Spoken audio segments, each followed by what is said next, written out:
तो स्टार्ट करते हैं आज क्लास। तो आज हम लोग क्या पढ़ रहे हैं? महात्मा बुद्ध की समझाने के बारे में पढ़ना है। ठीक है। तो पिछली क्लास यानी पार्ट 1 में आप लोगों ने पढ़ा था महात्मा बुद्ध के बारे में। ठीक है। तो पीछे क्लास को थोड़ा रिवाइज कर लेते हैं कि क्या क्या पढ़ा था हम लोगों ने महात्मा बुद्ध के बारे में। उसके बाद इनकी शिक्षाओं पे आएंगे। तो अगर बात किया जाए महात्मा बुद्ध का जन्म, तो जन्म कब हुआ था जी? महात्मा बुद्ध का जन्म कब था? 567 ईसा पूर्व यानी BC में। ठीक है। अगर बात किया जाए जन्म स्थान, जन्म स्थान कहाँ था? लुम्बिनी, नेपाल। जन्म स्थान कहाँ पे? कपिल वस्तु, कपिल वस्तु के निकट लुम्बिनी, नेपाल। नेपाल में हुआ था। ठीक है। अगर बात किया जाए इनके पिताजी का नाम, तो महात्मा बुद्ध के पिताजी का नाम क्या था? सुशोधन नाम था। अगर माता जी का नाम बात किया जाए तो क्या नाम था? महामाया देवी। महामाया देवी। जो महामाया देवी थी, इनके जन्म के 7वें दिन उनकी क्या हुई थी? मृत्यु हो गई थी। इस वजह से इनका पालन पोषण इनकी जो थी कारणतम का प्रजापति गौतमी, उन्होंने इनका क्या किया था? पालन पोषण किया था। ठीक है जी। और अगर बात किया जाए कि इनका विवाह, तो विवाह कब हुआ था महात्मा बुद्ध का? 16 साल के एज में इनका क्या हो गया था? विवाह यानी शादी हो गया था। ठीक है जी।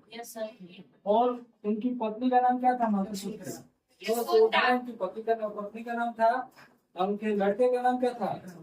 तो लड़के का नाम था राहुल। ठीक है जी। अगर बात किया जाए कि इन्होंने गृह त्याग यानी घर को कब छोड़ा था महात्मा बुद्ध ने? 29 वर्ष की अवस्था में। 29 साल के एज में, 29 वर्ष की आयु में उन्होंने क्या किया था? अपने घर को त्याग कर दिया था, छोड़ दिया था। अगर पूछा जाए कि क्यों छोड़ दिया था, क्या रीजन था? तो ज्ञान की प्राप्ति के लिए उन्होंने क्या कर दिया? गृह त्याग यानी घर का त्याग कर दिया था। अगर बात किया जाए गृह त्याग की घटना को क्या नाम दिया गया है, तो क्या नाम दिया गया? महापरिनिष्क्रमण के नाम से इस घटना को क्या किया जाता है? जाना जाता है। अगर बात किया जाए कि महात्मा बुद्ध को ज्ञान की प्राप्ति कितने सालों में हो गई थी? 35 तो वर्ष हम नहीं पूछे हैं, कितने सालों में? 6। तो 6 साल कठोर तपस्या किए, तब जाकर वो क्या हुआ? ज्ञान की प्राप्ति हुई। ठीक है जी। तो अगर अब पूछा जाए कि कितने साल के एज में होते हुए तो उनको ज्ञान की प्राप्ति हो गई थी, कितने साल के एज में उनको ज्ञान? तो 35 साल की उम्र जब उनका हुआ तो क्या हो गया था? ज्ञान की प्राप्ति हो गया। ठीक है जी। अगर पूछा जाए ज्ञान की प्राप्ति कहाँ पे हुआ था, तो क्या बताओगे? गया या फिर बोध गया। और पूछा जाए कि वृक्ष कौन थे, तो वो पीपल का वृक्ष था। अगर पूछा जाए कि नदी कौन सी थी, तो यमुना नदी या फिर फाल्गु नदी। ठीक है जी। अगर बात की जाए कि इनका सारथी कौन था महात्मा बुद्ध का, कौन सारथी था? चन्ना सारथी था। उनके जो घोड़ा था महात्मा बुद्ध का, घोड़े का नाम क्या था? कंथक नाम था। ठीक है जी। अगर बात किया जाए इनके गुरु का नाम, ध्यान कराते थे, गुरु का नाम क्या था? अलार कलार। अगर बात किया जाए कि इनकी उपदेश, तो उपदेश कहाँ पे दिए थे? पहला उपदेश सारनाथ वाराणसी में पहला उपदेश दिए थे। अगर बात किया जाए कि जो सारनाथ वाराणसी में पहला उपदेश दिए थे, तो इस उपदेश को कौन से नाम से जाना जाता है? तो कौन से नाम से जाना जाएगा? धर्म चक्र परिवर्तन के नाम से इनको उपदेश को क्या किया जाएगा? जाना जाता है। अगर बात की जाए कितने को धर्म मतलब ये उपदेश किए थे सारनाथ में, कितने लोग? 5 लोगों को। 5 लोग उपदेश दिए थे। वक्ता थे, बोधिया थे, बखनामा थे, आस्था थे, पौड़ी। ठीक है। अगर बात किया जाए कि सारनाथ में महात्मा बुद्ध ने कौन सी ज्ञान को क्या किया था, स्थापना किया था, तो उसका नाम क्या था? यज्ञ श्रेष्ठी। क्या नाम था? यज्ञ श्रेष्ठी। ठीक है जी। अगर बात किया जाए कि बौद्ध भिक्षु संघ कहाँ पे बनाया गया है, तो कहाँ बनाया गया बौद्ध भिक्षु संघ? वाराणसी में बौद्ध भिक्षु संघ बनाया गया। ठीक है जी। अगर बात किया जाए कि जो महात्मा बुद्ध थे उन्होंने संन्यास लेने की तरफ सोचा, यानी गृह त्याग करने की, तो क्यों सोचा था, क्या करना था? और क्या रीजन था कि महात्मा बुद्ध संन्यास की तरफ क्या हुए? उनको पारदर्शी में रखा गया था, मतलब सोची इसलिए नहीं पाते थे। मतलब कोई रीजन वो होगा जीवन ना? का सत्य जानना चाहते थे। तो जीवन का सत्य जानना था। तो देखो कहानी यूं थी कि ये एक राजा को लड़के थे, ठीक है जी, जो थे सुखोधन राजा थे। तो जब ये तो राजा थे, तो ये एकदम, तो ये राजा है होंगे, तो राजा के लड़कों को क्या बोला जाता था?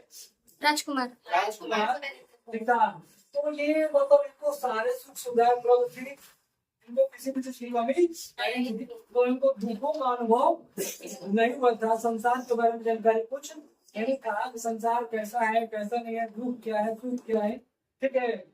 तो इनको आराम से घर में ऐसे आराम की सुविधा मिल रही थी, ठीक है, तो इनको कुछ पता ही नहीं चल रहा था। तो अचानक से इनका मन हुआ घूमने फिरने का, ठीक, छोड़ो। तो जब ये घूम कर बालकों के पिताजी को बोल दिया गया था पहले ही, तो सुगम जो उनके पिताजी पहले ही बोल दिया गया था कि आपका लड़का आगे चलकर राजपाट नहीं संभालेगा, क्या बनेगा? बहुत बड़ा सन्यासी बनेगा, विद्वान बनेगा, लेकिन राजपाट नहीं संभालेगा। इसी वजह से इनको पर्दे में रखा गया था। पर्दे मतलब कि घर के अंदर रखा गया था, घर के बाहर नहीं जाने दो। तो इन्होंने अपने साथी का नाम क्या था? चलना। चलना। घोड़े का नाम था कंठक। साथी और घोड़े को लेकर घूमने चले थे। तो जब घूमने गए तो इन्होंने एक सन्यासी को देखा। किसको देखा? सन्यासी। और मान लो हमें बेहतर चॉइस करना है, मॉल में गए तो क्या करते हैं? जब 10 को कपड़े देखेंगे तब तो छटेंगे किसी एक को। तो ये भी इनको ही अनुभव, जब इस सन्यासी को देखे तो सन्यासी देखे कि मौज मस्ती में, उसको किसी तरह कोई दुख दर्द नहीं है। तो बाकी सब 4 व्यक्ति ऐसे थे। तो एक बूढ़ा व्यक्ति है, क्या था? एक बूढ़ा व्यक्ति था। बूढ़ा एज हो जाने के बाद लोग परेशान होने लगे। क्यों? क्योंकि उनका बॉडी पार्ट्स में कहीं ना कहीं हमेशा क्या होती है, समस्या होती रहती है। तो बूढ़े अपने चीजें से परेशान था, ठीक है जी। एक बीमार व्यक्ति को देखो, तो बीमार व्यक्ति को जब देखे तो उनको लगा कि बूढ़ो अपने दर्द से परेशान है, बीमार व्यक्ति अपनी बीमारी से परेशान है।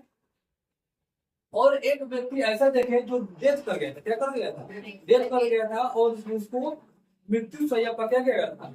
लेटाया गया था, ठीक है। तो वहां पे लोग रो रहे हैं, चिल्ला रहे हैं, ठीक है जी। और एक सन्यासी को देखे। चौथे नंबर पे किसको देखे? सन्यासी। वो देख रहे हैं कि सन्यासी जो है तीनों को देख रहा है, बूढ़ा व्यक्ति को भी, रोगी बीमार व्यक्ति को भी, और जो मर गया है उसके सामने वो रहे उनको भी, और एक देख रहा है सन्यासी को। तो सन्यासी तीनों को देख रहे, लेकिन उसको कोई फर्क नहीं पड़ रहा है। तो यहीं से इनके माइंड में क्या आया कि अब हम क्या बनेंगे? सन्यासी बनेंगे, ताकि हमारे भी किसी के प्रति क्या हो, दुख दर्द कुछ भी हो, हमें फर्क न पड़े। तो इन्होंने किसका? सन्यासी की तरफ अपने हमारे को क्या कर दिया? स्थापित कर दिया, ठीक है। तो आज हम लोग पढ़ेंगे। पढ़ने से पहले थोड़ा एक और जान लें, इनकी पहली जो सबसे ज्यादा इनकी शिक्षा, इन्हें उपदेश कहाँ पे दिया था महात्मा बुद्ध ने? श्रावस्ती में सबसे पहले, मतलब सबसे ज्यादा दिए थे। और सबसे अगर बात किया जाए लास्ट में कहाँ पे उन्होंने शिक्षा दिया था? कुशीनगर को दिए थे, में दिए थे। किसको दिए थे वो? कौन से व्यक्ति को लास्ट उपदेश दिए थे महात्मा बुद्ध? सुभद्र। क्या नाम था? सुभद्र। अगर बात किया जाए इनकी, और उसको क्या बोले थे सुभद्र को? कौन सा उपदेश था? दीपो भव, यानी अपना प्रकाश खुद बनो, ठीक है जी। अगर बात की जाए इनकी भाषा, तो भाषा क्या थी? पाली भाषा, ठीक है। अब देखो शिक्षाएं। आज अब हम जो पीछे का रिवाइज कर रहे हैं, अब आगे स्टार्ट करते हैं। लिखो शिक्षाएं। चलो देखो, तो हम लोग पीछे का रिवाइज कर दिए महात्मा बुद्ध के बारे में पिछले क्लास का। अब आगे स्टार्ट करते हैं, ठीक है जी। पार्ट 1 हो चुका था, पार्ट 2 में आते हैं महात्मा बुद्ध में के बारे में। तो शिक्षाएं लिखो, ठीक है जी। तो इनको 4 शिक्षाएं हैं, ठीक है जी। तो 4 शिक्षाएं हैं। पहला है दुख, जो कि सबके जीवन में आता है और भर भर के आता है। हाँ, कोई सोचता है कि एक कटोरी मिलेगा, एक कटोरी नहीं मिलता है। भगवान कहते कि लो कटोरा से तुम्हारा पेट नहीं भरेगा, ड्रम ले लो, ड्रम भर भर के देते हैं, ठीक है जी। नीला ड्रम हो चाहे पीला ड्रम, लेकिन दुख सबके जीवन में है, ऐसा कोई है नहीं जिसके जीवन में दुख न हो। अगर किसी के जीवन में दुख नहीं है तो वो सन्यासी है। क्या है? सन्यासी है। उसका कोई मतलब नहीं है, कोई किसी भी मोह माया में नहीं फंसा है। पहला का शिक्षा था इनका दुख, समझो। दूसरा शिक्षा देखो, अगर दुख है तो दुख आसमान में से थोड़ी टपकता है, कारण दुखों का कोई ना कोई कारण होगा। ठीक है जी। तो दूसरा है दुख का कारण। दूसरा क्या है? दुख का कारण। अगर किसी के पास दुख है तो दुखों का क्या है? कारण भी है। ऐसे ही थोड़ी दुख हो जाएगा। दुख का सबसे बड़ा कारण दुख, अगर किसी के पास दुख है तो क्या है? दुख का कारण भी है। ठीक है जी, यहाँ तक समझ में आया ना जी? अगर दुख का कारण है तो इस धरती पे ऐसा कोई दुख ही नहीं जन्मा है जिसका क्या हो? निवारण ना हो। यानी ऐसा कोई दुख नहीं है जिसका कोई ना कोई उपाय ना हो, उपाय करके लोग सुख में ना चल जाए। ठीक है जी। हाँ, इन्होंने बोला था कि जो क्या है, इच्छाएं क्या होती है? दुखों का कारण होती है। यानी जितना ज्यादा इच्छा उतना ज्यादा, अगर इच्छा ही नहीं रहेगा तो दुख ही नहीं होगा। तो इच्छाओं पे कंट्रोल कर लोगे तो दुखों पे कंट्रोल कर पाओगे। ठीक है जी। तो पहला है दुख, दूसरा है दुख का कारण। जब दुख का कारण है तो दुख का कुछ ना कुछ क्या होगा? निवारण भी होगा, यानी सोल्यूशन भी होगा। ऐसा थोड़ी है कि दुख आएगा तो सुख नहीं आएगा, आएगा ही आएगा। हाँ, तो लिखो दूसरा, तीसरा लिखो। इनका तीसरा ज्ञान था दुख का निवारण।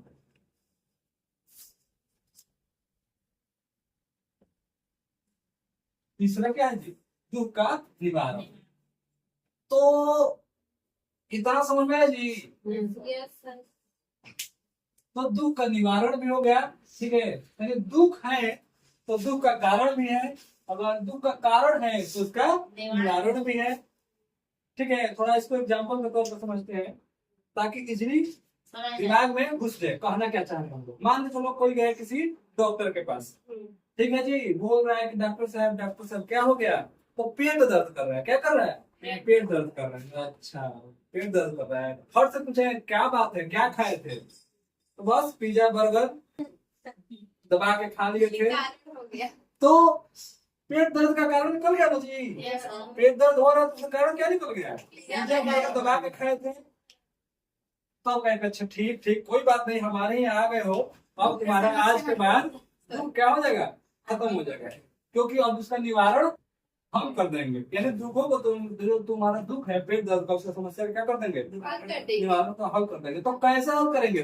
दवाई लिखकर टाइम पर खा लो, तुम्हारा क्या हो जाएगा? दुख खत्म हो जाएगा।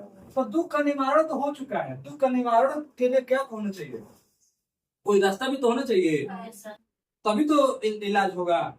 तो लिखो चौथा, लिखो दुख का निवारण। दुखों का निवारण यानी जो दुख दर्द है, चौथा दुख का निवारण। निवारण लिखो ना, दुखों का निवारण अष्टांगिक मार्ग।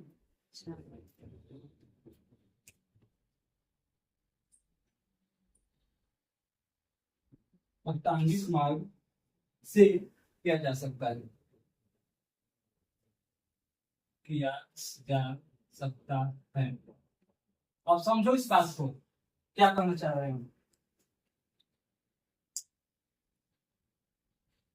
डॉक्टर के पास गए तो बोला क्या समस्या है? तो पेट दर्द है। तो कोई बात नहीं, पेट दर्द है तो क्या खाए थे? पिज्जा बर्गर दबा के खाए थे।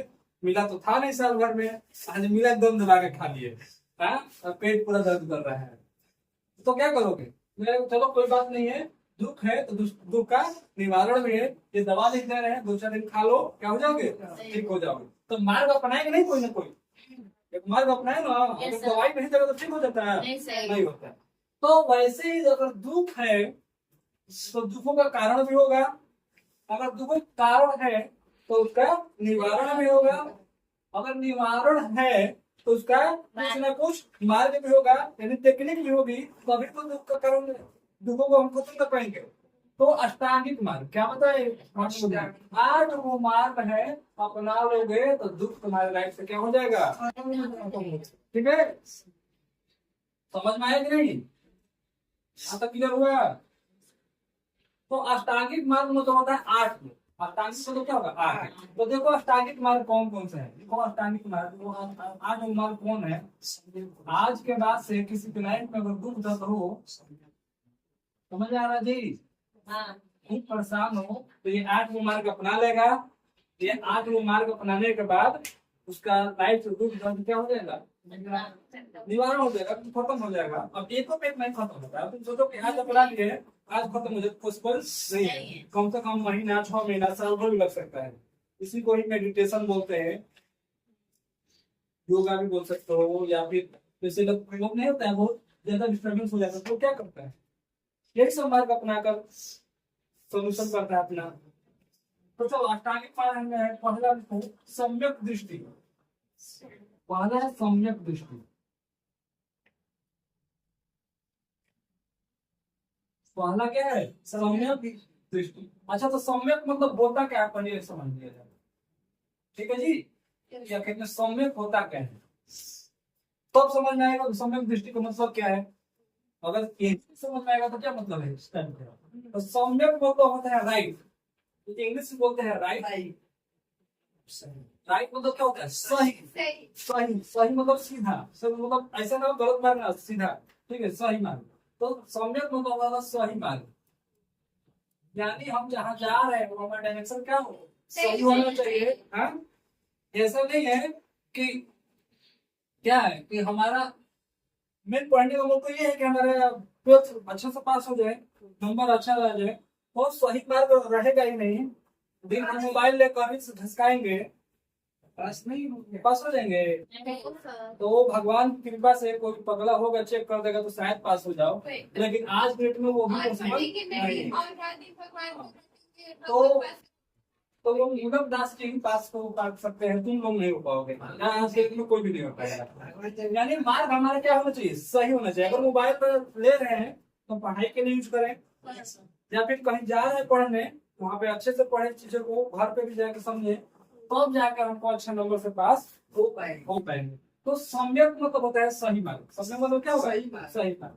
तो पहला है सम्यक दृष्टि, यानी हमारा दृष्टि कैसा होना चाहिए? एकदम मतलब सही होना चाहिए। यानी मार्ग वो हम एक लक्ष्य निर्धारित कर लिए हैं, उसी में टिका होना चाहिए। ये नहीं कि कभी इधर तो कभी उधर है।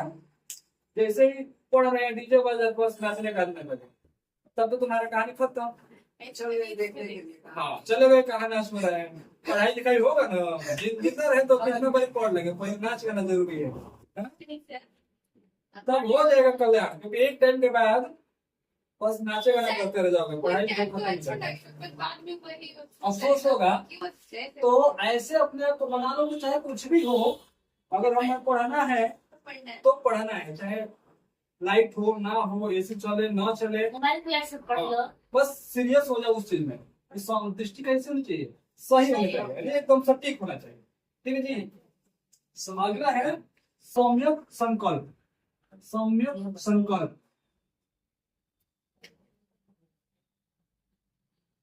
सम्यक संकल्प में क्या आएगा? देखो समझो कि हम अगर एक बार क्या कर ले, संकल्प ले ले, निर्णय ले ले कि हमें 90% लाना है, तो इसके लिए हम पूर्ण रूप से क्या हो जाए, लग जाए और पूरा मेहनत करें, ताकि हम नमक छू क्या कर सके जी, पा सके या प्राप्त कर सके। तो हमारा दृष्टि कैसा होना चाहिए, यानी संकल्प कैसा होना चाहिए? एकदम सही होना चाहिए।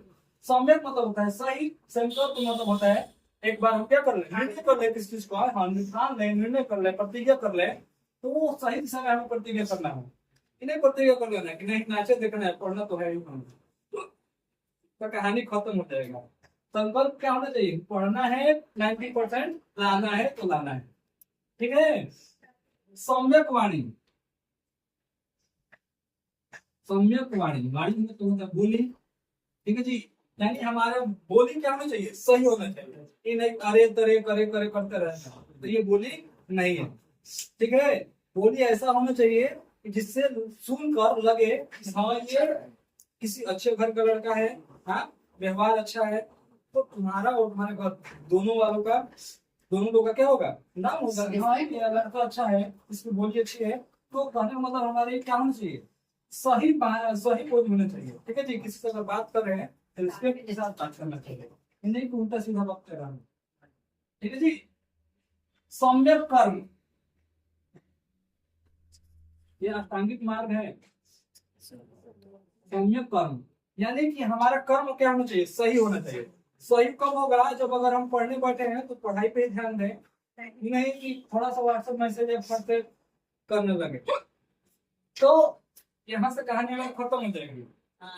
क्योंकि कर्म कर रहे हैं तो पढ़ाई का तुरंत मैसेज आने आने लगे, कब घंटा से महीना बदल जाएगा, महीने से साल पता नहीं चलेगा। जब पेपर में लड्डू आएगा तब पता चलेगा अरे कर्म में तो गलती कर दिए थे। तो कर्म का सुधार होना चाहिए। ठीक है जी। तो कर्म होना चाहिए ऐसा कि अगर हम पढ़ रहे हैं बस पढ़ाई। हाँ? भूल किसमें है किसमें नहीं, हम बस मार्ग बता रहे हैं। अगला है सम्यक व्यायाम। सम्यक व्यायाम, व्यायाम मतलब होता है क्या, कि वो चार रखने वाला व्यायाम। हाँ, तो व्यायाम मतलब होता है एक्सरसाइज करना, योगा करना। ठीक है जी। बताओ योगा डे कब मनाया जाता है, अब मारेंगे बहुत मार, क्योंकि इसी मंथ में मनाया जाता है। मंथ चल रहे हैं जून, फट से बता दो।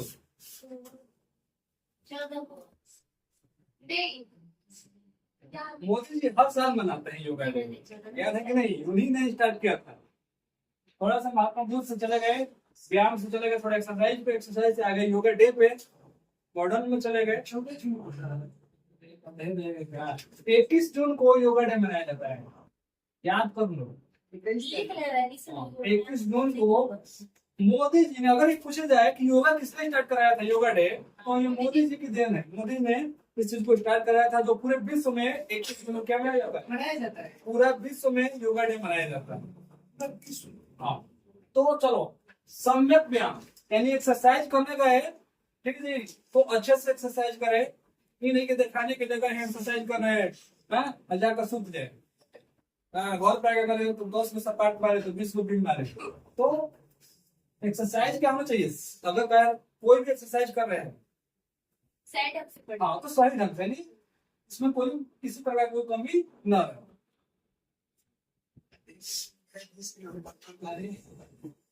छठा है सम्यक आजीविका।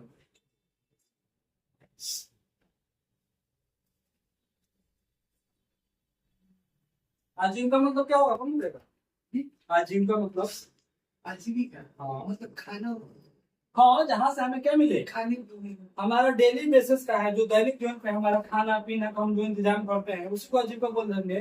तो सम्यक मतलब ये है कि कैसे लड़ाई झगड़े कोई की छीन के लिया गया घर में कर नहीं, बस खास हो, तो ऐसा कुछ नहीं करना है। ठीक है जी। सम्यक आजीविका मतलब अपने मेहनत से कमाएंगे, अपने कर्म करके कमाएंगे, जितना मिलेगा उससे अपने घर का क्या करेंगे, पालन पोषण करेंगे। ये नहीं कि डाकू छीना झपटी नहीं करना है, सेंध मारना है, डाकू डालना है, डाका डालना है, बाइक छीनना है, मोबाइल छीनना है, ये सब काम नहीं करना है।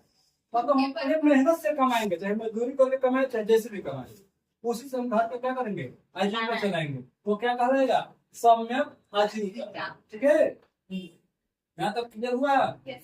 अगला है सम्यक स्मृति। सम्यक स्मृति, स्मृति मतलब क्या होता है जी, स्मृति मतलब ध्यान मानना, किसी चीज को याद करना। क्या करना है, मान लो चलो किसी ने क्वेश्चन पूछा है, क्या किया, क्वेश्चन पूछा कोई, तो क्या करते हो, नहीं याद होता है तो याद कुछ करते हो। तो सम्यक स्मृति मतलब कि हमारा जो सही स्मृति होना चाहिए, फट से उस चीज को क्या कर ले, पकड़ ले या फिर याद कर ले। ठीक है। लास्ट है सम्यक ध्यान नहीं, सम्यक समाधि। ठीक है, मतलब ध्यान करना कि सही समय क्या करना, ध्यान को अपने आप को क्या करना, ध्यान में लगा देना, एकत्र कर देना, वो क्या कहलाएगा, सम्यक समाधि। तो अगर किसी के अंदर दुखों का पहाड़ है, तो दुखों को पहाड़ को कैसे कम किया जा सकता है, ये 8 को मार्ग अपना कर हम लोग अपने दुख को क्या कर सकते हैं, निवारण कर सकते हैं, कम कर सकते हैं। बट अगर कोई सोचेगा कि एक दिन में हो जाए, 2 दिन में हो जाए, तो कोई बहुत नहीं है। 6 महीना भी लगता है, साल भर भी लग सकता है, उससे ज्यादा भी लग सकता है। सर समाधि को क्वेश्चन ध्यान डाल दीजिए। वो वैसे भी सब समझ जाएगा। ठीक है, तो सम्यक समाधि लास्ट है। ठीक है जी, तो यहाँ तक हो गया। यस अगर बात किया जाए, एक बार फिर से समझ लेते हैं। अष्टांगिक मार्ग में कितने मार्ग होंगे? अष्टांगिक मार्ग में 8 होंगे। सम्यक दृष्टि, सम्यक संकल्प, सम्यक वाणी, सम्यक कर्म, सम्यक व्यायाम, सम्यक आजीविका, सम्यक स्मृति, सम्यक समाधि। ठीक है, अगला हेडिंग डालो प्रत्येक चीज। ये मार्ग शिक्षाएं खत्म हो गया, अब इनको प्रत्येक चिन्ह के बारे में पढ़ेंगे। हाँ, प्रत्येक चीज हेडिंग डालो प्रत्येक चिन्ह। अच्छा, फट से बताओ क्या क्या नहीं समझ में आया इस अंदर में? सब चीज समझ में आया। पेपर में कर लोगे कि नहीं? यस सर, ये आएगा 100%। एकदम 100% श्योर है कि महात्मा बुद्ध से हर एक साल आता है। और मैक्सिमम चांस है दीर्घ वाला क्वेश्चन, लंबा वाला जो 8 या 10 नंबर का होता है। सर इन महात्मा बुद्ध के पुस्तक के बारे में जानेंगे। सब मिलेगा, बस पेशेंस बनाए रखो। पेशेंस मतलब क्या होगा? है जो बनाए रखे, आपके सामने सारी खाने पीने वाली सेवाएं उपलब्ध कराई जाएगी, बस इंतजार करते रहिए। धीरे धीरे सब कुछ मिलेगा, एक ही बार नहीं मिल जाएगा। हाँ, जाते हो बंगाल में देखे हुए थोड़ा सब कुछ मिल जाता है, धीरे धीरे करते हो। तो बस वही चल रहा है। आ जाओ प्रतीक चिन्ह। महात्मा बुद्ध के बारे में, उनके प्रतीक चिन्ह के बारे में जानते हैं। ठीक है जी, तो जब ये जन्म थे, जन्म के टाइम पे चिन्ह मतलब नहीं समझ में आता है? निशान, चिन्ह मतलब क्या होता है? निशान या निशानी। जैसे जन्म हुआ तुम्हारा, तो तुम्हारी दादी ने निशानी के तौर पे कुछ दे दिया तुम्हारे हाथ में, या कुछ पहना दिया, तो क्या बोलोगे कि हमारे जन्म के समय पे हमारी दादी ने या हमारे घर वालों ने हमको निशानी के तौर पे दिया। ठीक है, तो प्रत्येक चिन्ह पे आ जाओ। तो प्रत्येक चिन्ह था कमल और सांड, कमल और सांड। ठीक है जी, हाँ, जन्म के टाइम का कमल और सांड था। तो अगर पूछे कि सांड कब था, जिसको सांड बोलते हैं, तो ये किशोरावस्था में। कब की बात है? किशोरावस्था में, यानी जब ये क्या हो गए, 12-13 साल के हो गए, तब ये चिन्ह का ये चिन्ह हुआ। जन्म के टाइम पे ये था। ठीक है,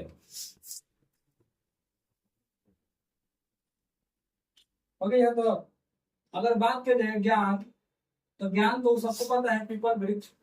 ठीक है जी, मृत्यु, मृत्यु में सबको पता है। मृत्यु कहाँ पे? कुशीनगर, याद है ना? कुशीनगर मृत्यु था। और समय भी पता है, 483 BC। इसको क्या बोला गया है? महापरिनिर्वाण 483। महापरिनिर्वाण।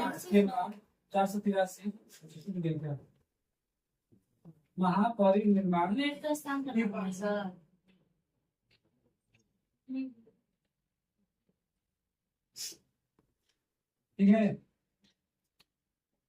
इनके पद चिन्ह, पद चिन्ह मतलब क्या होता है जी? पैर का चिन्ह। पद चिन्ह मतलब क्या होगा?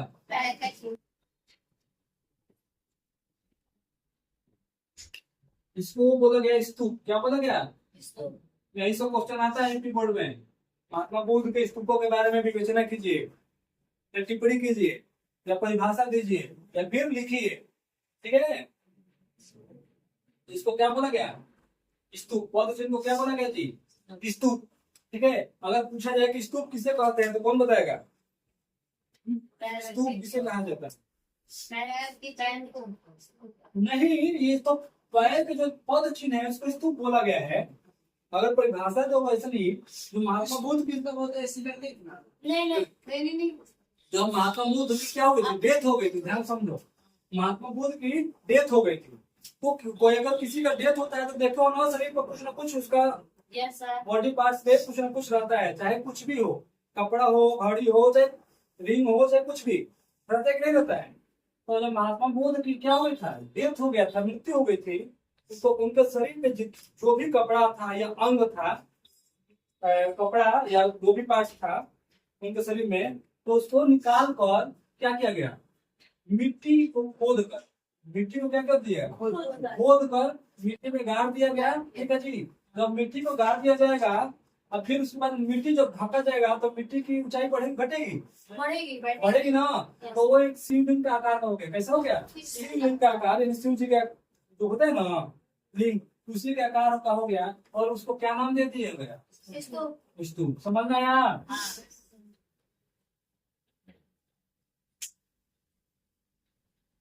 ठीक है जी।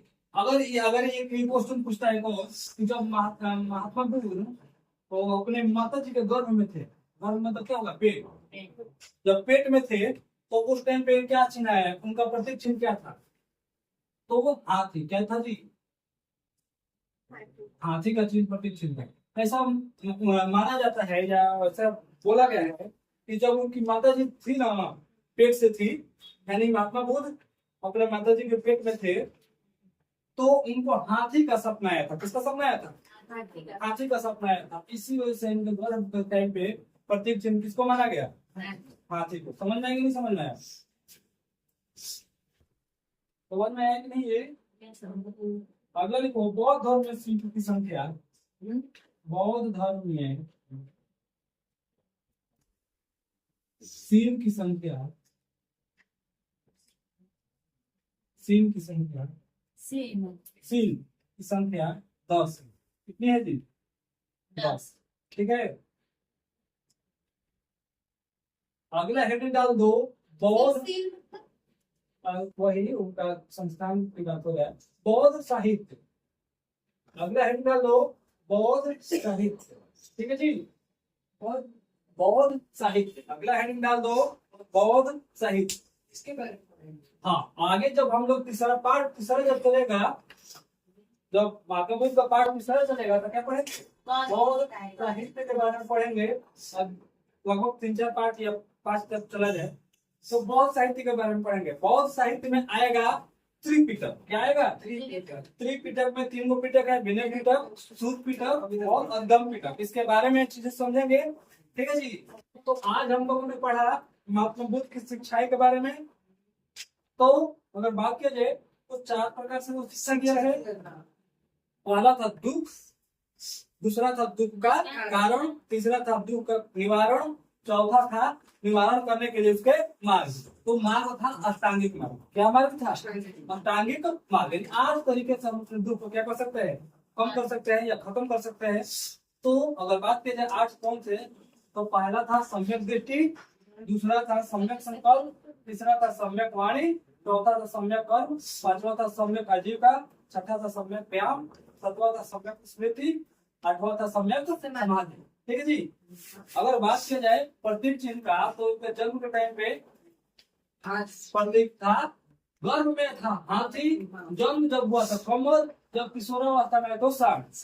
ज्ञान की प्राप्ति हुई थी पीपल के वृक्ष के पास, मृत्यु हुआ था 483 BC में, मृत्यु स्थान था कुशीनगर, उसको कहा गया महापरिनिर्वाण। इनके पद चिन्ह को बोला गया स्तूप। स्तूप किसे कहते हैं, तो जब महात्मा बुद्ध की डेथ हो गया था तो उनके बॉडी पार्ट्स पे जितने भी उनके वस्तुएं थी उसको निकाल कर मिट्टी में गाड़ दिया गया। तो गाड़ देने के बाद मिट्टी की जो ऊपर वाला हिस्सा बन गया एक लंबा सा शिवलिंग की तरह, उसी को क्या बोला गया, स्तूप। यहाँ तक आज हम लोगों ने पढ़ लिया है। अब अगला क्लास चलेगा बौद्ध साहित्य के बारे में, जिसमें त्रिपिटक की बातें बताएंगे क्या है क्या नहीं। तो अगला क्लास यहीं से स्टार्ट होगा। आज की क्लास क्या करते हैं, खत्म करते हैं। ठीक है जी।